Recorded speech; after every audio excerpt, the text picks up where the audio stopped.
여러분 안녕하십니까? 어제 오늘 여러분 말씀으로 서로 만날 수 있는 귀한 특권을 주신 하나님께 감사를 드립니다. 우리 다 같이 하나님의 말씀 다니엘서 5장 23절 24절에 있는 말씀을 보도록 하겠습니다. 다니엘서 5장 22절 23절에 있는 말씀을 우리 다 같이 함께 보도록 하겠습니다.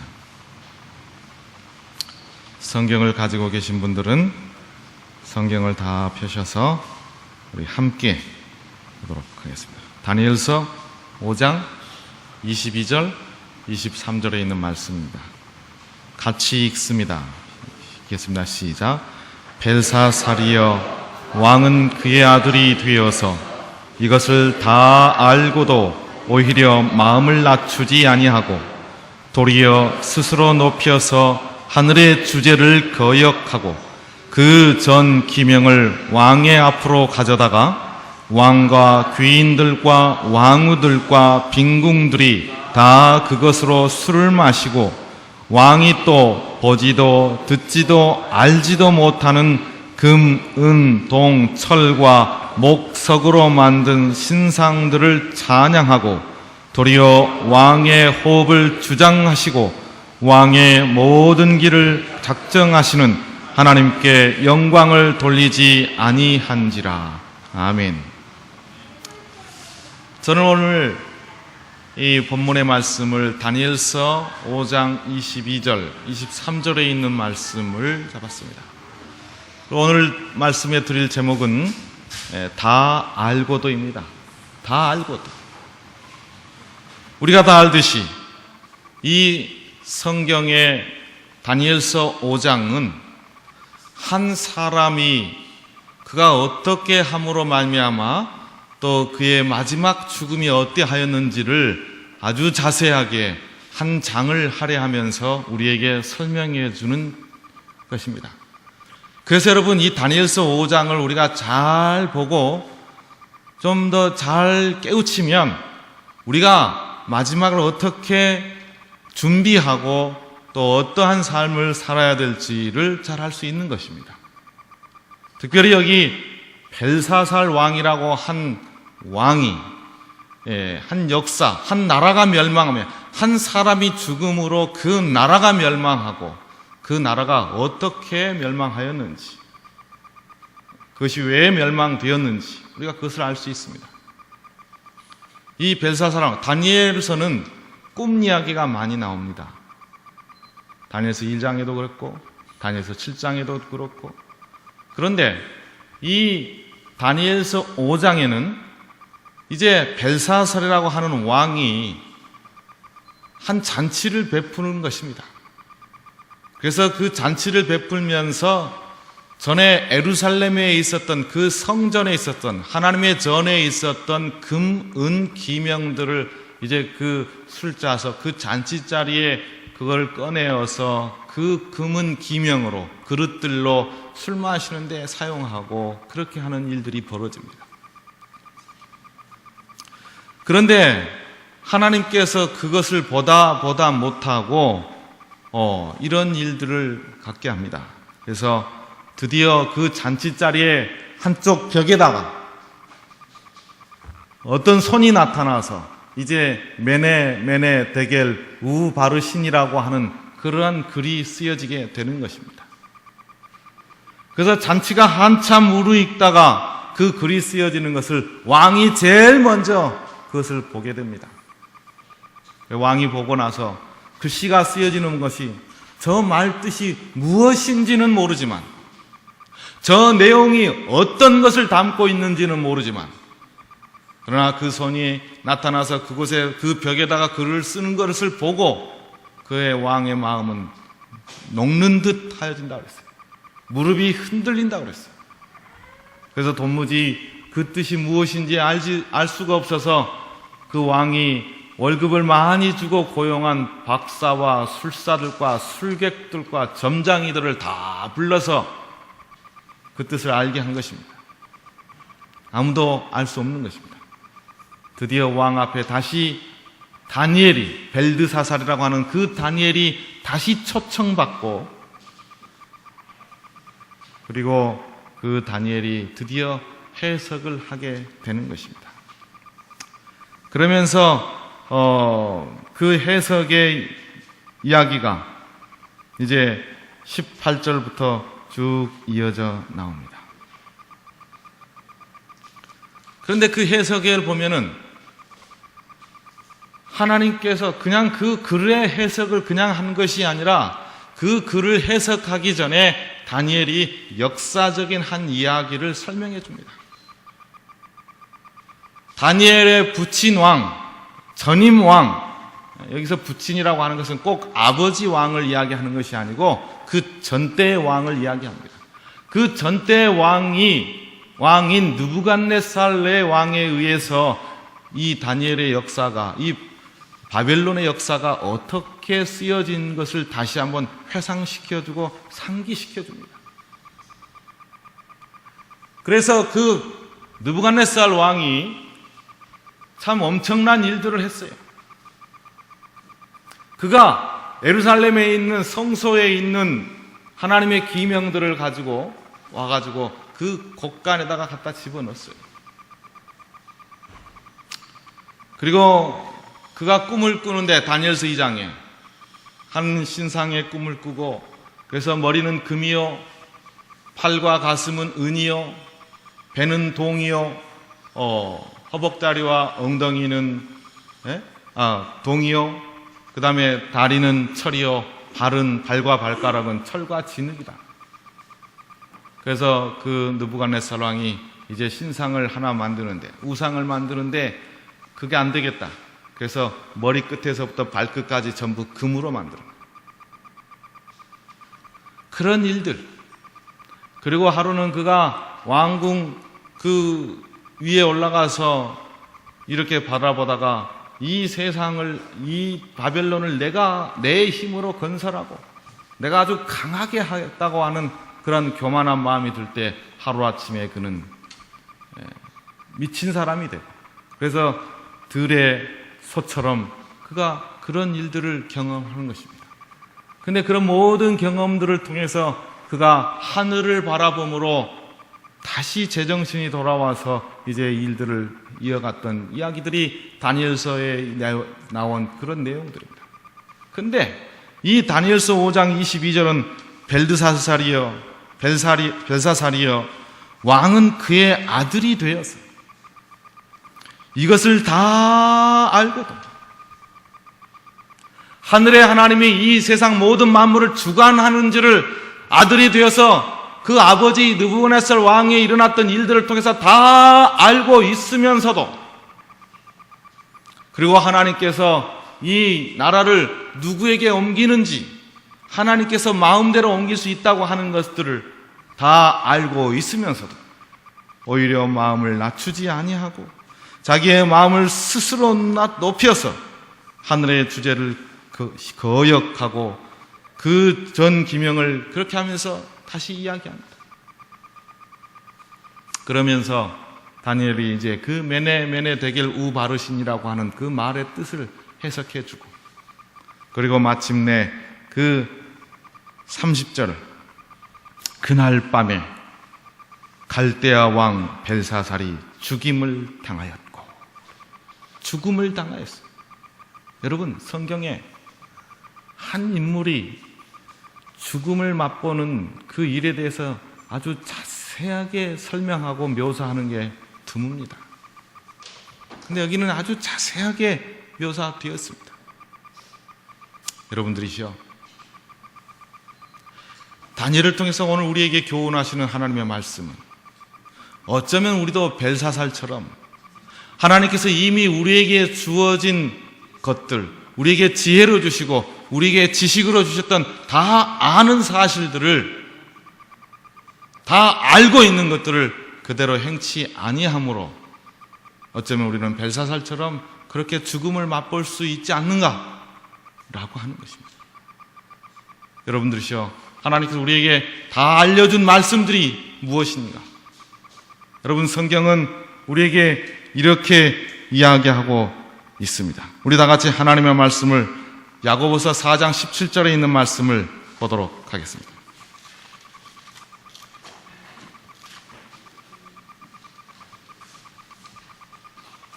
도대체 우리가 알고 있는 것이 무엇인지, 그러므로 사람이 선을 행할 줄 알고도 행치 아니하면 죄니라. 그러므로 사람이 선을 행할 줄 알고도 행치 아니하면 죄니라.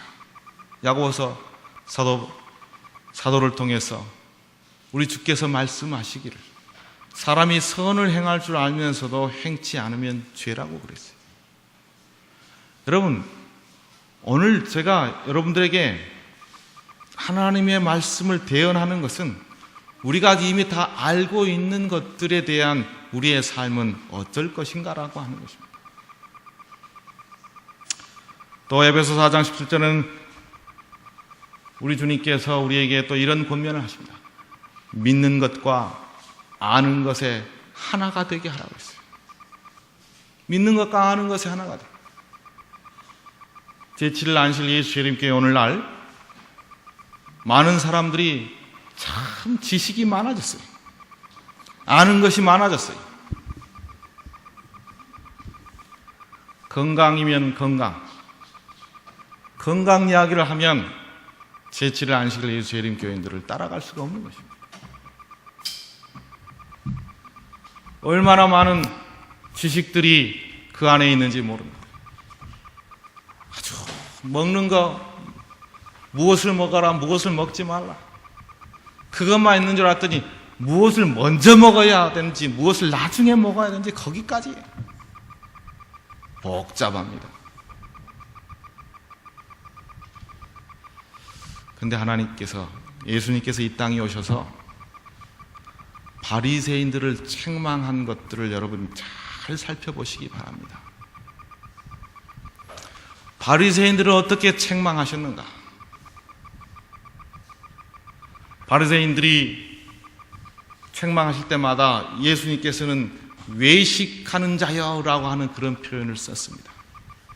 너희가 금식할 때 외식하는 자와 같이 하지 아니하며, 너희가 구제할 때 외식하는 자와 같지 아니하며, 너희가 기도할 때 외식하는 자와 같지 아니하며.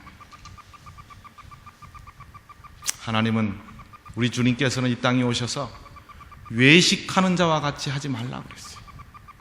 그 바리새인과 서기관들을 책망하시는 것을 여러분 아주 자세히 살펴봐야 돼요. 그래서 어떤 사람은 금식을 안 합니다. 그래서 어떤 사람은 또 기도도 열심히 안 합니다. 그래서 어떤 사람은 또 구제하는 일에 열심히 안 합니다. 그게 아니에요. 그 바리새인과 그 서기관들이 구제한답시고 기도한답시고 그 다음에 금식한답시고 하는 그런 모든 일들에 대한 그 방법론, 그 진실성을 우리 주님께서 이야기하고 있는 것입니다. 그들은 그것을 아주 잘 알고 있습니다. 바리새인들의 특징은 아주 잘 알고 있습니다. 바리새인들은 여러분 오늘날 성경 박사 같은 사람입니다. 신학 박사들을 이야기하고 있는 것입니다.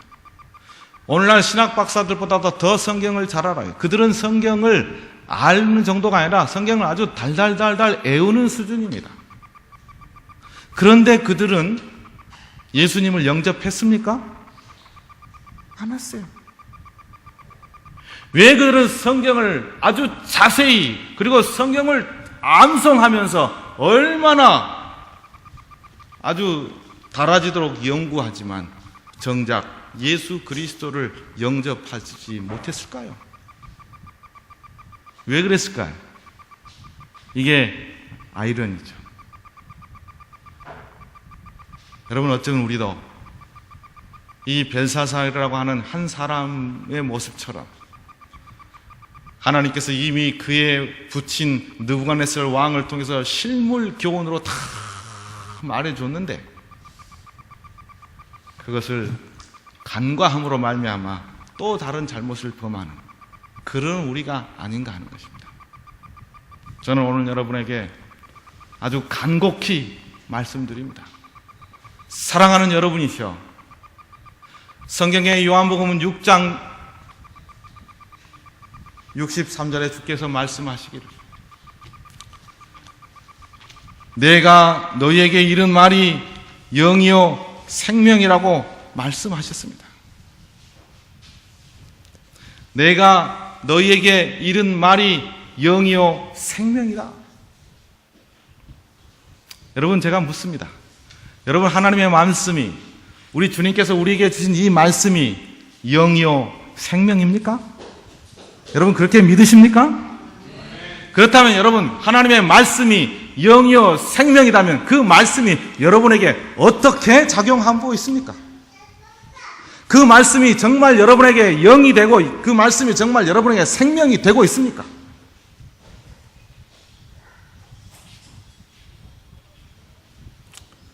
그 밑에 쭉 읽어보면은 예수님께서 사랑하는 베드로에게 이렇게 물어봅니다.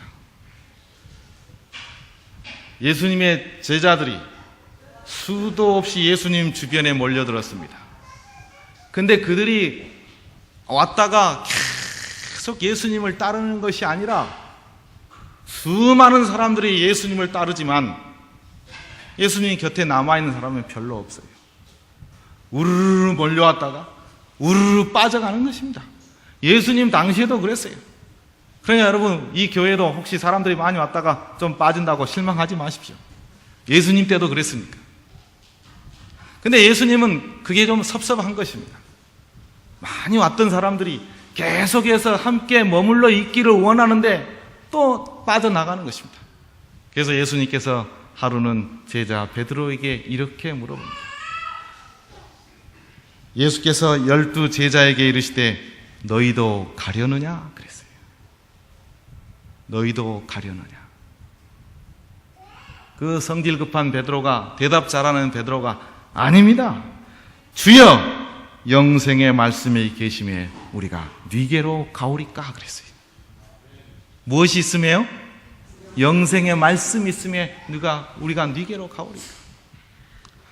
여러분, 예수님께서는 능력을 베푸신 분이셨습니다. 죽은 자도 살리셨고 배고픈 자도 먹이셨고 눈먼 자도 보게 하셨고 앉은 병도 일으켰으며 문둥병도 낫게 하시는 그런 능력의 소유자였습니다. 그래서 예수님의 주변에는 많은 사람들이 그 능력을 체험하고 그 경험을 통해서 자기의 아픈 것, 자기의 심령의 가난함을 그 예수님의 능력과 이적을 통해서 나음받고 치유받고 그 다음에 채움받기를 원하는 마음으로 예수님께 상당한 많은 사람들이 나왔습니다. 그런데 정작 그들이 자기가 원하는 것들을 취하고 나서는 예수님부터 돌아서는 것입니다. 예수님 당시에도 그랬어요. 자기가 원하는 것들을 취하고 오늘날 이 교회에 세상에 많은 사람들이 이 교회에 필요가 와서 이 교회에 앉습니다. 필요가 있어서 1960년대 후반까지 70년대 초까지 제7일 안식일 예수제일교회는 이 전쟁이 끝난 이후로 상당한 구호물자를 해외로부터 받아서 제7일 안식일 예수재림교회 구호단체를 통해서 그 구호물자를 나눠주기 시작했어요. 그럴 때 수많은 사람들이 이 교회 문에 들어왔습니다. 지금도 연합회적으로 그 통계를 아직도 채우지 못하고 있어요. 그때 있었던 우리 교인들의 이 숫자를 아직도 채우지 못하고 있어요. 왜냐하면 그때는 수도 없이 들어왔으니까요. 그런데 그들의 필요를 다 채움받고서는 어떻게 했어요? 다 빠져나갔어요. 예수님께서는 그게 섭섭하신 것입니다. 그래서 12 제자들에게 우리 주님께서 속삭입니다. 너희도 가려느냐? 여러분, 이 교회는 여러 방법으로 이 교회에 올 수 있습니다. 시어머니를 통해서 이 교회에 올 수 있습니다. 사랑하는 남편이나 사랑하는 아내를 통해서 이 교회에 올 수 있습니다. 또 부모님을 통해서 이 교회에 올 수 있습니다. 또 때로는 친구를 통해서 이 교회에 올 수 있습니다. 사람을 통해서. 또 그것을 넘어서 이제 내 건강 때문에 이 교회와 접촉하고 이 교회에 올 수 있습니다. 많은 경제적인 이유 때문에 이 교회에도 올 수 있습니다. 그러나 베드로가 대답했던 것처럼 여러분, 주여 영생의 말씀에 계심에 내가 네게로 가오리까. 사랑하는 여러분, 어떤 이유로서든지 이 교회에 올 수 있지만 이 교회에 남는 사람은 말씀으로 살아야지만이 이 교회에 남을 수 있다고 하는 사실을 기억하게 되기를 간절히 바랍니다. 네. 여러분, 매주 화요일 날 뉴스타트 정말 이 교회는 훌륭한 것 같아요. 매주 화요일 날 이 학교를 운영한다고 하는 게 쉽지 않습니다. 제가 목회를 해봐서 알아요. 교회가 무엇을 계획하고 그 일을 꾸준히 해나간다는 게 결코 쉽지 않습니다. 그래서 이 주변에 건강에 관심 있는 사람들에게 특별히 좋은 자료를 제공해 주는 것입니다. 먹을 것도 제공해 주고 건강 상식을 제공해 주고. 그러나 이 교회에 올 수는 있지만 이 교회에 남을 수 있는 것은 여기 요한복음 6장 68절에 있는 말씀처럼 베드로가 대답하되 주여 영생의 말씀이 계시며 우리가 네게로 가오리까라고 하는 이 말씀에 확신이 있어야지만이 이 교회에 남을 수 있습니다. 제가 어젯밤에도 저희 어머니 이야기를 잠깐 드렸는데 저희 어머니는 좀 열심히 특심한 사람 같아요. 그래서 한번 물면, 여러분 이 전도법에 진돗개 전도법이 있잖아요. 진돗개가 어떻게 특성이 한 번 물면 안 나요. 저희 어머니도 한 번 물면 안 나. 그래서 저희 형수가 이제 며느리를 물기 시작했어요. 시어머니가 좀 이상하네요. 그래서 며느리를 교회로 인도를 했어요. 여러분, 시어머니가 며느리 인도하기가 쉽습니까? 어렵습니까? 어렵습니까? 제가 보기엔 쉬운 것 같아요. 저희 어머니는 그 며느리를 교회로 데리고 왔어요. 근데 제가 신앙을 하면서 저희 형수를 가만히 보니까 신앙이 지금 35년째, 저희 조카가 지금 35이니까 신앙이 한 35년째 되는데 최근에 한 30년쯤 될 때까지도 제가 보기에는 이 신앙이 바른 신앙이 아닌 것 같아요. 누구 때문에 왔으니까? 시어머니 때문에. 전라도에서는 시금치도 잘 안 먹는데요. 앞에가 시자 붙은 거는 그냥 쳐다보지도 않고 먹지도 않은데.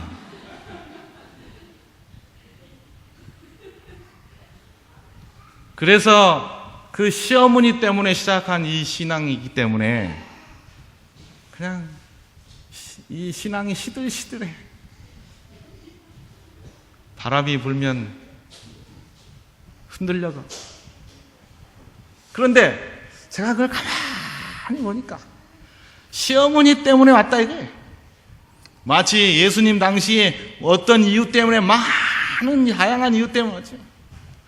근데 제가 어느 날 그가 아주 이제 교회 집사가 되고 봉사는 아주 똑같이 다 합니다. 식사 당번도 하고 청소 당번도 하고 결혼식이 있으면 또 부엌 봉사도 하고 뭐 하는 거 다 해요. 손님 대접도 하고 외부 강사가 오면 집에 초청해서 식사 대접도 하고 겉으로 보기에는 신앙상에 아무런 문제가 없어요. 근데 시동생인 제가 보기에는 신앙이 참 문제인 것 같아요. 제가 여러 가지 말할 수는 없지만 그게 아주 그냥 우리가 보통 사람들이 말하기에는 신앙이 그대로 유지되니까 신앙이 참 좋은 것 같은데 그게 아니었어요. 그래서 제가 어느 순간 제가 저희 형수님하고 아주 깊은 대화를 했습니다. 마치 니고데모가 예수님을 밤에 찾아가서 예수님과 대화하는 것처럼 정말 저희 형수님과 제가 아주 깊은 대화를 했어요. 신앙에 대해서. 근데 제가 아주 깜짝 놀란 게 그가 신앙을 그렇게 오래 했었는데 그의 마음 가운데 깊숙이 담겨져 있는 게 뭐냐면 내가 이제 시어머니가 돌아가시면 어떻게 하겠다? 교회를 그만두겠다. 제가 아주 깜짝 놀랐어요. 그가 신앙을 한 지가 오래됐어요. 하나님께서 그래서 저희 어머니를 더 오래 살려놓으신 것 같아요. 그래서 하나님께서 그 며느리, 저희 형수님을 불쌍히 여기서 그 시어머니를 더 오래 살려놓았어요. 그 시어머니만 돌아가시면 내가 이제 교회를 그만두랴. 제가 어저께 말씀드렸죠. 저희 어머니가 중풍에 3번 쓰러지셨기 때문에 이렇게 보면 바람 훅 불면 그냥 넘어질 처럼 아주 연약하게 생기셨어요. 그러니까 곧 오늘 내일 그렇게 사신 거예요. 돌아가실 것처럼 사셔요. 근데 안 돌아가시고 그 시어머니를 모신 지 35년 만에 그 시어머니가 돌아가셨어요. 근데 저희 어머니가 돌아가시고 이제 가족들이 이렇게 다 모여서 이제 그동안 있었던 일들을 다 터놓고 얘기하는데 저희 형수님이 울면서 이제까지는 내가 어머니 때문에 내가 교회를 끌려다닌 같은 그런 신앙을, 근데 결국 끌려다님이 아니에요. 자기 자신이 다닌 거예요. 근데 자기의 마음속에는 그런 마음이 있었던 것입니다. 근데 지금부터서는 이제 정말 내가 하나님을 더 깊이 사모하고 하나님을 온전히 사랑하는 마음으로 내가 교회를 다니고 하나님을 의지하며 살겠다. 그런 간증을 했어요. 그러더니 저희 형님이, 이게 어머니는 다니는데 아들이, 그 큰 아들이 교회를 잘 안 다녔는데 저희 어머니가 돌아가신 다음에 저희 형수님이 그런 말을 하고, 저희 형님이 얼마나 중간에서 갈등이 심했겠습니까?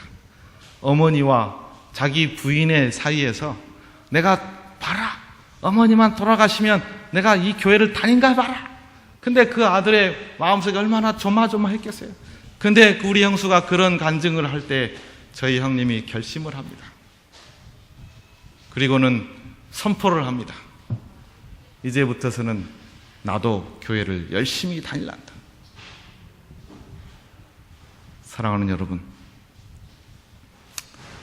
결국은 아무리 시어머니가 끄집고 다녀도, 아무리 친구가 나를 끄집고 다녀도, 아무리 건강히 나를 이 교회에 오게 해도 내가 개인적으로 예수 그리스도를 영접하고 말씀의 사람이 되지 않으면 우리는 아무 의미가 없는 것입니다. 사랑하는 여러분, 하나님께서 우리에게 사랑의 기별로, 제가 오늘 아침에 안식일학교 사랑의 편지, 제 가슴속에 아주 깊은 감동이 왔어요. 여러분, 그 내용이 전부 어디에 들어있어요?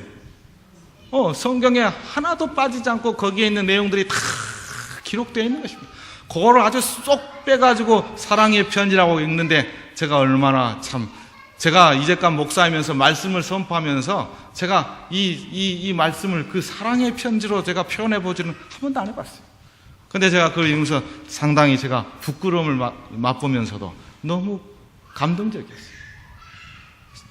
사랑하신 여러분, 하나님께서 우리에게 이렇게 주신 그 아름다운 사랑의 메시지를 여러분의 것으로 삼고 하나님 안에 있게 되기를 간절히 바랍니다. 성경은 우리에게 무엇을 알려주시는가? 모든 것들을 알려주십니다. 우리는 그걸 다 알고 있습니다.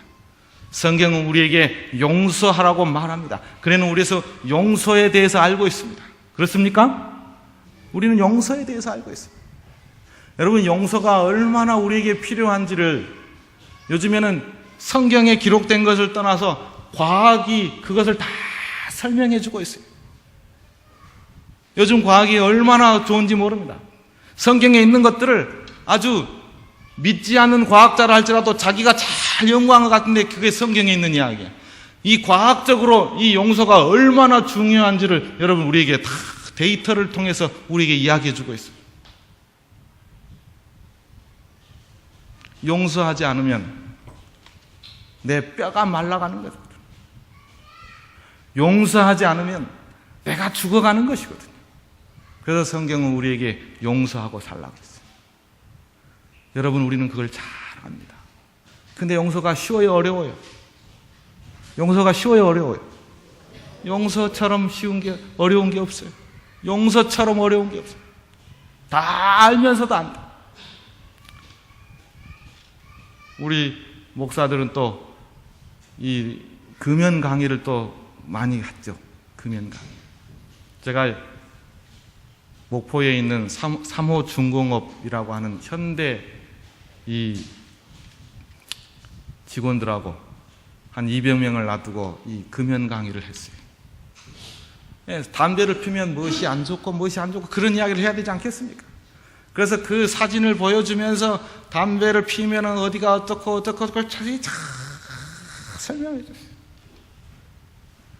그리고 이제 1시간 반이 되어서 교육이 다 끝나고 상담하실 분들 오십시오 해가서 상담을 하는데 그 사람들이 한결같이 강사님, 제가 담배가 해로운 것을 어쩝니다? 다 알고 있습니다. 담배가 해로운지를 다 알고 있습니다. 그러면 어떻게 해야 돼요?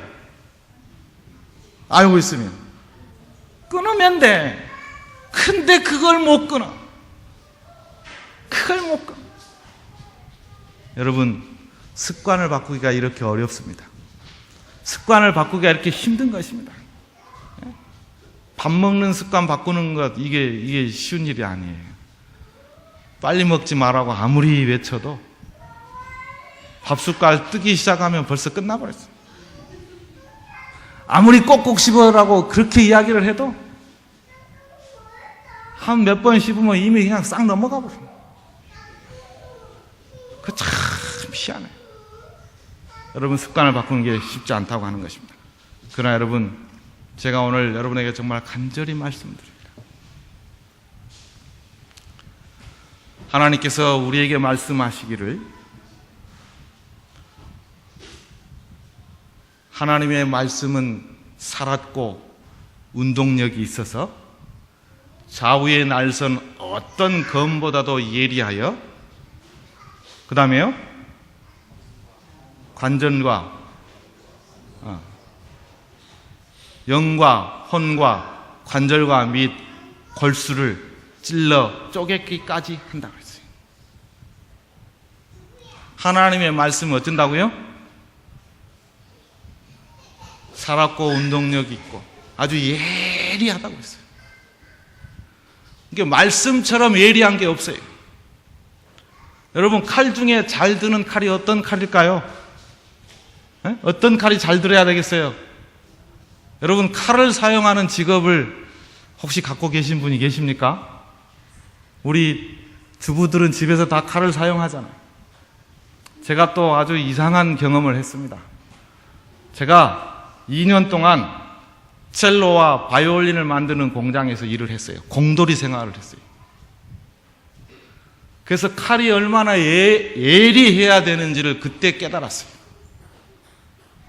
바이올린이나 첼로 보면 이 뇌 귀퉁이 이 귀에 이렇게 뾰족하게 이렇게 착 나오는 것은 기술자가 예리한 칼로 그것을 이렇게 끄트리를 착 떠내는데 그때 칼이 묻으면 그 귀퉁이가 떨어져 나가버려요.